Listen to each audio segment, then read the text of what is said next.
السلام علیکم ورحمۃ اللہ وبرکاتہ۔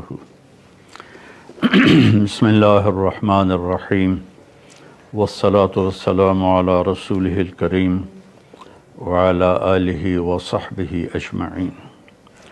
میرے محترم بھائیوں، بہنوں، دوستوں، بزرگوں، بچوں، بچیوں، رمضان کا مبارک مہینہ چل رہا ہے۔ ہم اس پہ اللہ کا شکر ادا کریں، روزوں کی پابندی کریں، تراویح کا اہتمام فرمائیں، بغیر عذر کے 20 تراویح نہ چھوڑیں کہ ہر سجدے پر 1500 نیکی لکھی جاتی ہے۔ تو کتنی بڑی کمائی کر کے ہم آتے ہیں۔ آپ 8-10 پڑھ کے چلے جائیں تو کوئی گناہ نہیں کیا آپ نے، لیکن آپ نے نقصان کیا ہے کہ رمضان میں نوافل فرض کے درجے میں چلے جاتے ہیں، تو ہیں وہ نفل لیکن لکھا جا رہا ہے فرض، اور فرض سجدہ کتنا قیمتی ہے یہ آخرت میں ہی معلوم ہوگا۔ قرآن پاک کی تلاوت فرمائیں، پھر جھوٹ نہ بولیں، دھوکے بازی نہ کریں، فراڈ نہ کریں، کسی کے ساتھ بدتمیزی نہ کریں، اور اس قرآن کو سینے سے لگا کے رکھیں۔ یہ واحد کتاب ہے جو آسمان سے جیسے اتری تھی آج بھی ویسے ہی ہے، لا ریب فیہ، شک سے بالا تر ہے، کوئی اس میں تبدیلی نہیں ہوئی، کسی نے زیادتی نہیں کی، کسی نے کمی نہیں کی۔ انا نحن نزلنا الذکر و انا لہ لحافظون، ہم نے قرآن کو اتارا اور ہم اس کی حفاظت کرتے رہیں گے۔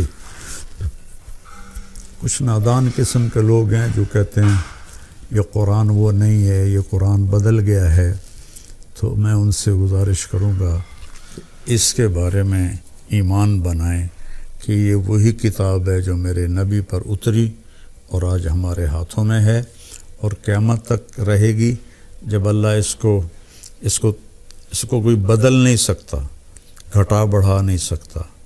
ہاں، اس کو اٹھا لے گا۔ قیامت کے قریب ایک دن آئے گا، صبح لوگ اٹھیں گے، جب قرآن دیکھیں گے تو سب خالی ورقے ہوں گے، ایک لفظ بھی نہیں لکھا ہوا ہوگا۔ اس طرح اللہ اس کو اٹھا لے گا، چونکہ یہ اللہ کی زبان سے نکلا ہوا کلام ہے، اسے کوئی بدل نہیں سکتا۔ تورات اللہ نے لکھوائی، بولی نہیں۔ زبور اللہ نے لکھوائی، اپنی زبان سے نہیں بولی۔ انجیل اللہ نے لکھوائی، اپنی زبان سے نہیں بولی، اس لیے وہ ساری تبدیل ہو گئیں، اور یہ اللہ کی زبان سے نکلا ہے، اسے کوئی نہیں بدل سکتا۔ لا یاتیہ الباطل من بین یدیہ من خلفہ، اس کے اندر کوئی ملاوٹ نہیں کر سکتا، نہ کوئی جھوٹ ملا سکتا ہے، نہ جھوٹ مل سکتا ہے۔ تو میں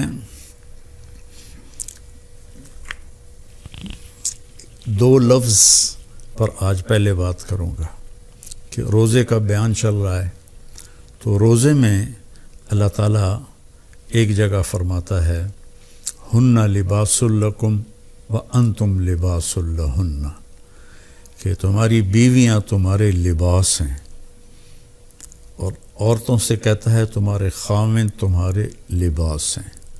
یہ تشبیہ پورے قرآن میں کسی رشتے کی اللہ نے نہیں دی جو خاوند اور بیوی کی اللہ تعالیٰ نے تشبیہ۔ خاوند اور بیوی کا رشتہ کتنا ضروری ہے۔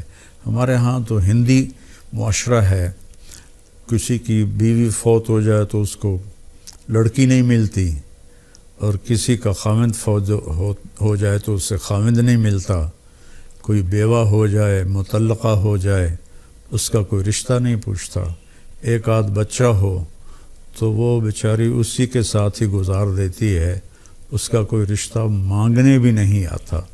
میں چاٹ گیا تھا، وہاں میں نے معاشرت دیکھی کہ 8 بچوں کی ماں کو بھی طلاق ہو جائے تو عدت کے بعد فوراً اس کی شادی ہو جاتی، اور جو خامد ہوتا ہے وہ 8 بچوں کو سنبھال لیتا ہے۔ حالانکہ غریب ملک ہے بالکل، اور یہاں سب کچھ ہے، لیکن کہیں کبھی کسی بیوہ کی شادی ہو، اس کے ساتھ بچے ہو تو کہیں جی اسی بچہ نہیں لینا، اسی بچی نہیں لینی، اللہ کے واسطے یہ ہندی معاشرت چھوڑو، اپنے نبی والی معاشرت اپناؤ۔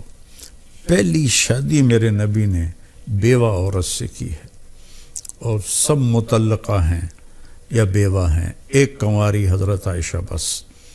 تو لباس کے لیے کیا ہے، ہم کتنی احتیاط سے رکھتے ہیں، خاص طور پر عورتیں اپنے لباس کا کتنا خیال کرتی ہیں، کیسے وہ ایسے لٹکا کے رکھتی ہیں کہ اس کی کریز خراب نہ ہو۔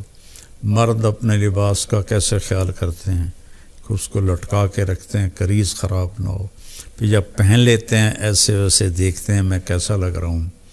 تو آپ کو کتنا ہی غصہ آیا ہو، کبھی آپ نے اپنا گریبان پھاڑا ہے؟ آپ اگلے کا گریبان پکڑو گے وہ تیری ایسی تیسی، اپنا نہیں پکڑو گے۔ تو اگر آپ اپنی بیوی کو بے عزت کر رہے ہیں تو آپ نے اپنا کرتا پھاڑ دیا ہے۔ کوئی آپ کو عقل مند کہے گا؟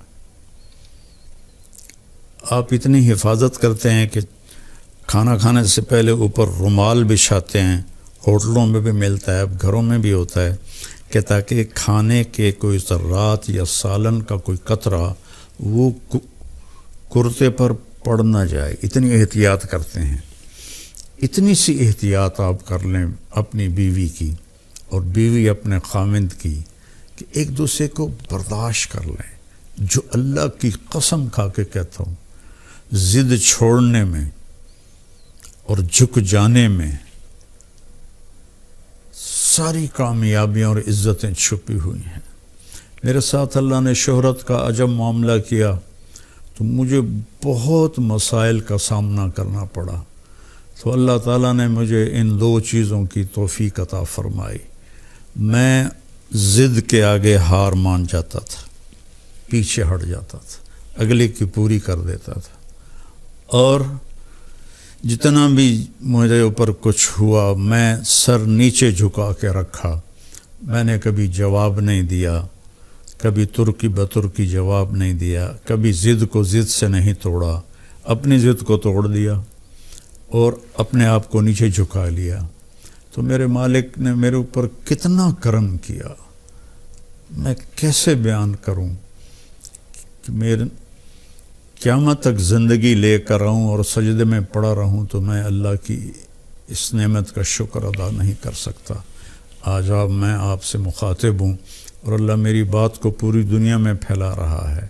اللہ کے واسطے ضد چھوڑ دے، اگلے کی ضد مان لیں۔ حتیٰ کہ بچہ بھی ضد کرے نا تو اس کی ضد مان لیں۔ مائیں اس کی پٹائی شروع کر دیتی ہیں، وہیں سے نفرت کے بیج آپ ان کے اندر بو دیتے ہیں۔ ایک جگہ میں تھا تو خواتین جمع تھی تو کہنے لگی مولانا ہمارے بچے ہم سے ڈرتے نہیں۔ میں نے کہا تو کیا تم ڈائن ہو جو تمہارے بچے تم سے ڈریں؟ تم ماں بنو، تم یہ سوال کرو کہ ہمارے بچے ہم سے پیار کریں، کیا کیا جائے؟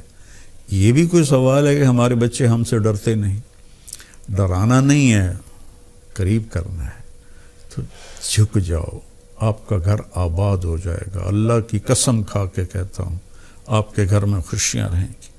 اگر آپ ضدوں پر رہیں گے تو پھر اپنے کپڑے پھاڑیں گے، تو اپنے کپڑے پھاڑنے والا یا پاگل ہوتا ہے یا بے عقل ہوتا ہے۔ تو ایک تو تشبیہ یہ ہے جس میں اللہ تعالیٰ نے ہمیں اتنا خوبصورت سمجھایا ہے کہ ہن لباس لکم وانتم لباس لہن۔ پھر اس سے ایک اور مطلب بھی نکلتا ہے، جب ہم چھوٹے تھے ہماری مائیں ہمیں جو کپڑے پہناتی تھیں وہ ہم پہن لیتے تھے۔ جب ہم بڑے ہوئے تو ہم اپنی پسند کا کپڑا خود لینے لگے اور خود یا خریدا یا منگوایا اپنی پسند کا۔ تو اس میں یہ اشارہ ہے کہ بچہ جوان ہو تو ان کی پسند کا خیال ضرور کریں، ان کی پسند کا خیال ضرور کریں، ان پر اپنی مرضی مسلط نہ کریں۔ وہ اگر خوشی سے مان رہے ہیں شکر ہے اللہ کا، لیکن مثلا بیٹا کہہ دیتا ہے کہ اماں میں نے یہاں شادی نہیں کرنی، یہ بیٹی کہہ دیتی ہے اماں میں نے یہاں شادی نہیں کرنی، وہ اللہ کے واسطے ان کے اوپر زبردستی نہ کرو، جبر نہ کرو۔ یہ اللہ نے ان کو حق دیا ہے، لڑکی کو بھی لڑکے کو بھی اللہ نے حق دیا ہے کہ وہ انکار کر دے۔ اس کو لڑائی نہ بناؤ، اس کو نافرمانی نہ سمجھو بچوں کی، یہ بچے اور بچی کا حق ہے، تو ماں باپ اس کی رعایت کریں، زبردستی کی شادیاں نہ کریں، بہت تباہی مچتی ہے، بہت تباہی مچتی ہے۔ عمر گزر گئی ان کے بھیانک انجام دیکھتے ہوئے، جہاں ماں باپ نے ٹھونس دیا لڑکی پر کہ ایتھے ہی کرنی ہے، یا بیٹے پر ٹھونس دیا ایتھے ہی کرنی ہے نہیں تو گھروں نکل جا۔ یہ اس قسم کی فضول باتیں، یا ہم نے تو بس ارائیوں میں کرنی ہے، ہم نے تو جٹوں میں کرنی ہے، ہم نے تو راجپوتوں میں کرنی ہے۔ میرے نبی کا فرمان ہے نیک دیکھو، نیک نیک ہو، صالح ہو، اچھے اخلاق والا ہو، جس قوم کا بھی ہو رشتہ جوڑ دو۔ میرے نبی نے اپنی ایک بیٹی اپنے گھرانے میں دی حضرت علی علیہ السلام کو، باقی تینوں بیٹیاں آپ نے اپنے خاندان سے باہر دی ہیں۔ حضرت عثمان کو جو بنو امیہ میں سے تھے 2 بیٹیاں ان کو دی، ابو العاص کو بڑی بیٹی حضرت زینب دی۔ تو رشتوں میں اس بات کا خیال رکھیں کہ بچوں کی رائے کا خیال رکھا جائے۔ بات لمبی ہو رہی ہے لیکن ضروری ہے۔ حضرت علی رضی اللہ تعالیٰ عنہ علیہ السلام تشریف لائے حضرت فاطمہ کا رشتہ مانگنے، اور جبریل پہلے آ گئے تھے کہ یا رسول اللہ، اللہ نے علی اور فاطمہ کا رشتہ طے کر دیا ہے۔ تو جب آ کر بیٹھے تو شرمندگی سے بول نہ سکے، تو آپ نے خود فرمایا علی کیسے آئے؟ وہ خاموش۔ پھر آپ نے فرمایا فاطمہ کے رشتے کے لیے آئے ہو؟ کہ جی ہاں۔ تو انشاءاللہ کہہ کے اٹھ گئے، ہاں نہیں کی، صرف اتنا کہا انشاءاللہ، حالانکہ وہی آ چکی ہے، وہی آ چکی ہے، انشاءاللہ۔ سیدھے گھر گئے، حضرت فاطمہ رضی اللہ تعالیٰ عنہ علیہ السلام کو بلایا اور فرمایا بیٹی علی کا رشتہ آیا ہے، میں ہاں کر دوں؟ اللہ اکبر۔ آج کی بیٹیاں بیچاری ماں باپ کے آگے سر جھکا دیتی ہیں، تو جنت کی عورتوں کی سردار اور حسنین کی ماں، ان کے بارے میں آپ کا کیا خیال ہے؟ بیٹی رشتہ کر دوں؟ جب حضرت فاطمہ نے ہاں کی، کنواری بچی کی خاموشی ہاں ہوتی ہے، انکار نہیں ہوتا ہے، تو آپ خاموش رہیں، اس کا مطلب تھا کہ میں تیار ہوں۔ اب فوراً واپس گئے، علی لوگوں کو بلاؤ۔ پھر لوگ آئے، مجمع مسجد میں اکٹھا ہوا، تو آپ نے ممبر پر کھڑے ہو کے پہلی بات یہ کہ لوگوں، میرے پاس جبریل اللہ کا پیغام لے کر آئے تھے کہ میں اپنی بیٹی فاطمہ کا نکاح علی کے ساتھ کر دوں۔ جب میرا نبی اتنا خیال کر رہا ہے، ہم بھی خیال کیا کریں۔ اپنے پیٹ سے جنتے ہیں، پھر ان پر وہ زیادتی کرتے ہیں، ساری زندگی سے سکتی رہتی ہے۔ تو لباس کا خوبصورت تشبیہ ہے۔ دوسرا ہے نساؤکم حرث لکم، تمہاری بیوی تمہاری کھیتی ہے۔ میں تو ایک قدیم زمیں دار گھرانے سے تعلق رکھتا ہوں، تو میں نے اگرچہ ڈائریکٹ زمیں دارہ نہیں کیا، لیکن میں جانتا تو ہوں کہ فصل کو کیسے، کھیتی کو کیسے اگایا جاتا ہے اور کیسے اس کو پروان چڑھایا جاتا ہے۔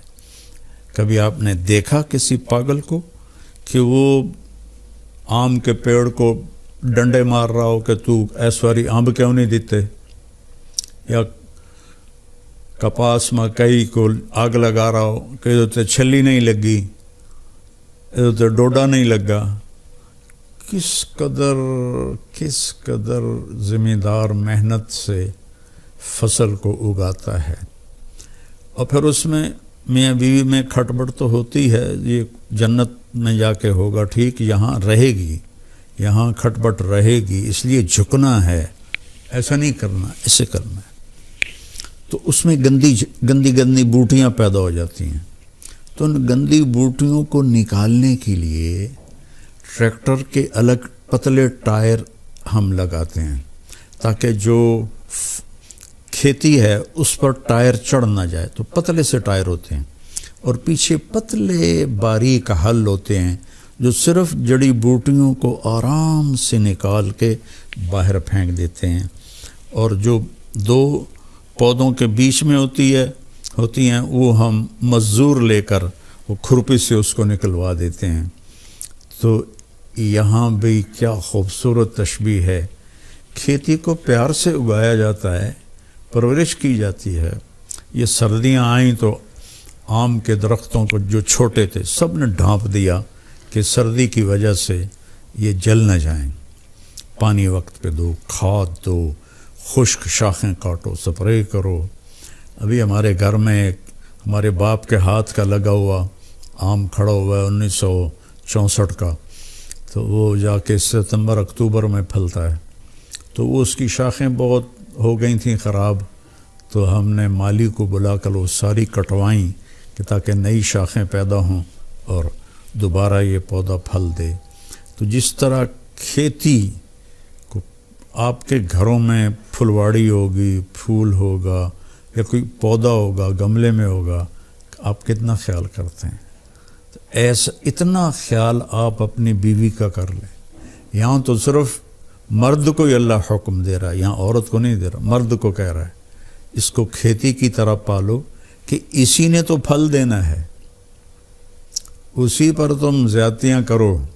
سب سے جتنی کوئی چیز قیمتی ہوتی ہے اس کی ڈائی اس سے بھی زیادہ قیمتی ہوتی ہے، کہ اس میں ذرا بھی خراش آ جائے تو وہ خراش اس چیز پہ پڑتی ہے۔ مرسڈیز کی ڈائی کتنی قیمتی ہوگی، اس پہ خراش ہوگی تو مرسڈیز پہ خراش آ جائے گی، کوئی بھی موٹر ہو خراش آ جائے، فوراً ڈائی کو توڑ کے نئی ڈائی لگاتے ہیں۔ اور کائنات کی سب سے قیمتی چیز انسان ہے، اور اس کی ڈائی اس کی ماں کا پیٹ ہے۔ جب اس پر زیادتی ہوتی ہے اور سختی ہوتی ہے، بدتمیزی ہوتی ہے، جو ہمارے سسرال کا 99% یہی حال ہے، تو وہ اس کی ڈائی اندر سے کریک ہو جاتی ہے۔ پیدائشی طور پر بچے ڈپریشن کا شکار ہو کر پیدا ہو رہے ہیں، کہ وہ جو ماں ڈپریشن برداشت کرتی ہے اور اس کی ڈائی پر اثر ہوتا ہے تو بچہ پیدائشی ڈپریشن کا شکار ہوتا ہے۔ تو اللہ کے واسطے اپنی بیویوں سے حسن سلوک رکھیں۔ اللہ تعالیٰ کہہ رہا ہے وَعَاشِرُوهُنَّ بِالْمَعْرُوفِ، اپنی بیویوں کے ساتھ اچھا سلوک کرو۔ فَإِن كَرِهْتُمُوهُنَّ، اگر تمہیں کوئی بات اچھی نہیں لگتی یا وہ پوری اچھی نہیں لگتی، فَعَسَىٰ أَن تَكْرَهُوا شَيْئًا وَيَجْعَلَ اللَّهُ فِيهِ خَيْرًا كَثِيرًا، تو ممکن ہے اس ناگواری میں اللہ تمہارے لیے بہت بڑی خیر نکالتا۔